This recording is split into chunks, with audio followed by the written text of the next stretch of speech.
We live in a society where live service games, among other aspects of gaming, are a norm now rather than a suggestion. Think about it. For every great single player game out there, there's roughly 5 or 6 live service games lying in wait, hoping that the community could swarm around them before the inevitable sunset or shutdown, hopefully at around 10 or more years. Not every game is Ragnarok Online or World of Warcraft after all, that continue on its original incarnation or live on through private servers, albeit illegally. But what about anime games like Konosuba Fantastic Days, or even Kingdom Hearts Union Dark Road? They just end and only YouTube videos and articles online remain.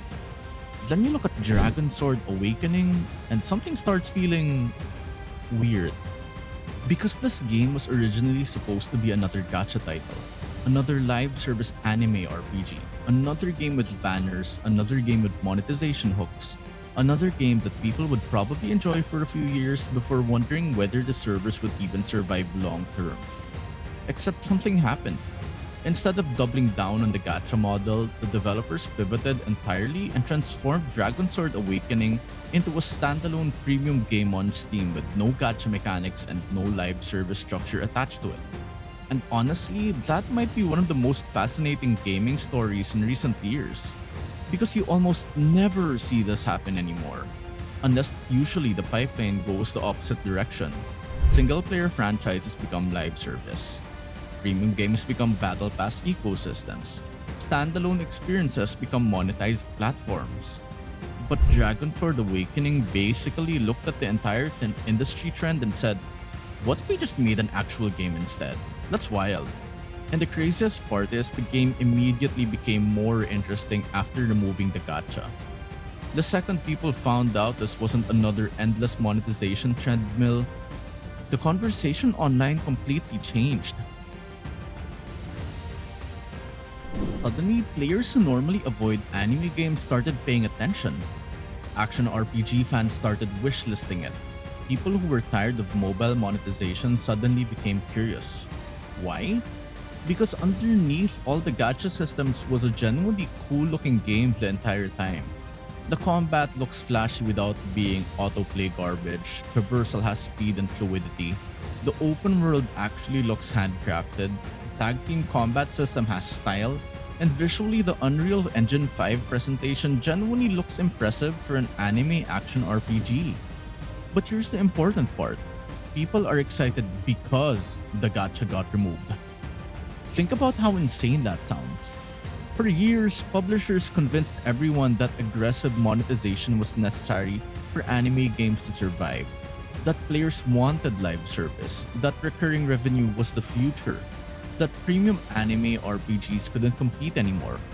Then DragonSword Awakening comes along and accidentally disproves all of it. The moment the game became buy to play, people immediately treated it more seriously. Not as another mobile game, not as another gacha, but as an actual action RPG worth watching. That says so much about where gaming audiences are mentally right now. Players are exhausted.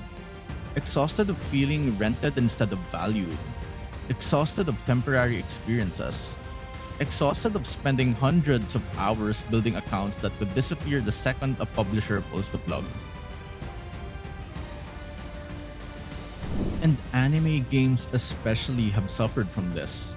There are so many anime-style RPGs with incredible art direction, great music, flashy combat, and interesting worlds that get trapped behind monetization systems people tolerate instead of love.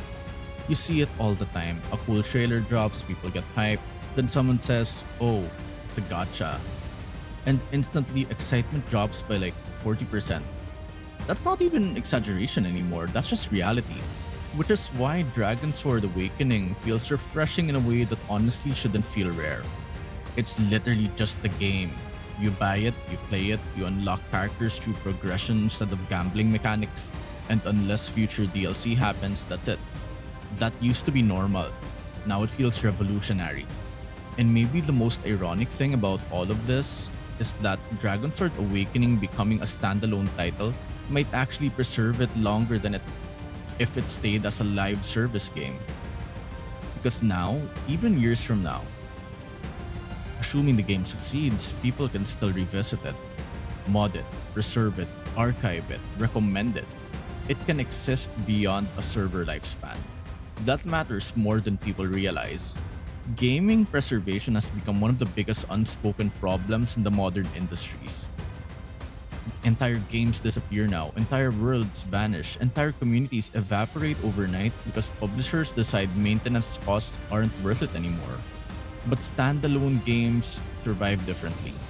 Even flawed games survive longer in memory because people can still access them. And honestly, DragonSword Awakening may have accidentally stumbled into something bigger than itself. It represents a growing frustration players have had for years. A lot of modern gacha games actually would be loved more if they simply trusted themselves enough to exist as games first. Not monetization platforms, not retention ecosystems, not engagement pipelines, games. And that's why people are rooting for DragonSword Awakening now.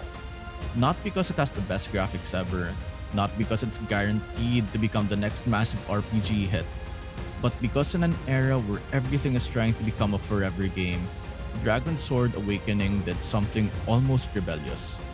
It chose to become a complete one instead.